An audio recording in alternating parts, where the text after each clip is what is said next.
Shout and let it all out and scream and shout.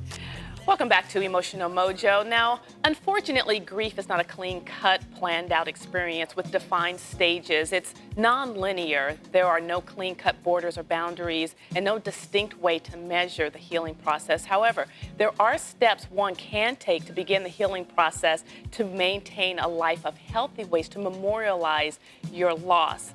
And it's very interesting because grief can come in so many different ways. You can lose your marriage in divorce. You can lose a family member. You can lose your job. Grief spans so many areas of our life. I think it's interesting you use the word to memorialize. Yes. There. Because that's very important because the pain doesn't go away. But being able to memorialize something gives us a healthy way to grieve. Okay. Yeah, rather than sinking into like the depth of despair. So how do you do that then? So this is what we want to do to conquer grief. One of the things that we want to do is define the loss.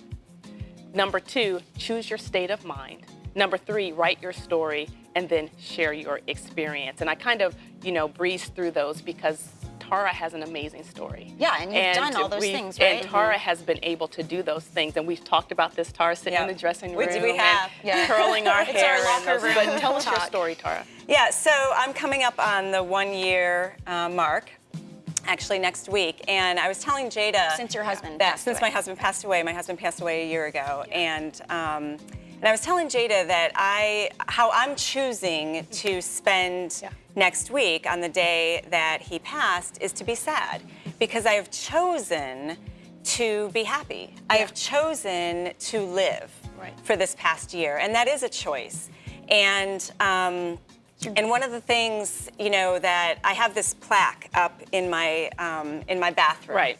And it says, and I want to read it because I always get it wrong, but it says, the greatest gift we can give to those who left us is to live fully in their place. I love that. Yeah. And and I have it in my bathroom where I can see it every day when I come out of the shower and putting on my makeup because that is truly how I live. Yeah. I live every day choosing to live fully in Stephen's place. And let me just say why this is so important. If someone were to come into the counseling office, we give steps. There's a ton of them. But what Tara has done is she's made the choice.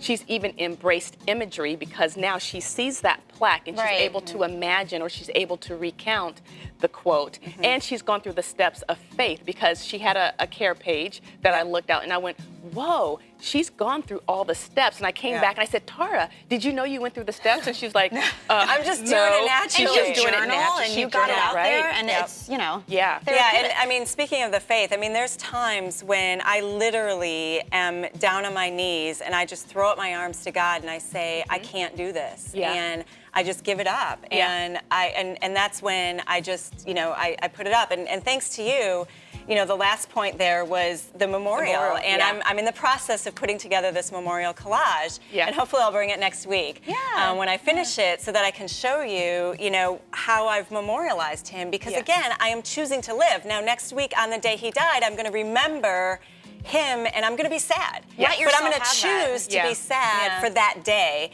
But I choose the other 364 days of the year to be happy. This is a perfect example of we how to get a round of applause grieve. for her? She's awesome. It's not Seriously, easy. guys. It's not easy. It's not. I think that's great, and if you want to share your stories as well, you can do that with us on our Facebook page, and I'm sure, Tara, you could help some people out with that as well. So